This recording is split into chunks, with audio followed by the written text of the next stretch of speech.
আজকে আমরা কত অবহেলার মধ্যে আছি। এবার কুরআন বলবেন ওয়া আসহারতু লাইলাতা, রাতের বেলা আমি তোমারে ঘুমাইতে দেই নাই। ওয়া ইন্না কুল্লা তাজিরিন মিন ওয়ারাই তিজারাতিহি, প্রত্যেক ব্যবসায়ী তার ব্যবসা দ্বারা ফায়দা হাসিল করতে চাই, লাভবান হতে চাই, চাই কি চাই না? কোনো ব্যবসায়ী কি চাই যে আমি যে ব্যবসা করি আমার ব্যবসার মধ্যে লস হোক, চাই কিনা? কোনো ব্যবসায়ী কিন্তু চাইবে না। সব ব্যবসায়ী চায় আমার ব্যবসার মধ্যে কিছু লাভ হোক।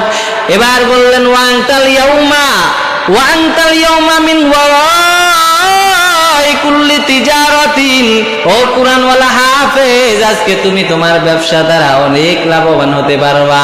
আজকে তোমার ব্যবসা হলো কুরআন। দুনিয়াতে তুমি কুরআন তিলাওয়াত করতে, এটাই তোমার ছিল নেশা, এটাই তোমার ছিল পেশা। আজকে এই কুরআন তিলাওয়াত করার কারণে তোমার ব্যবসাটা এত লাভবান হয়েছে।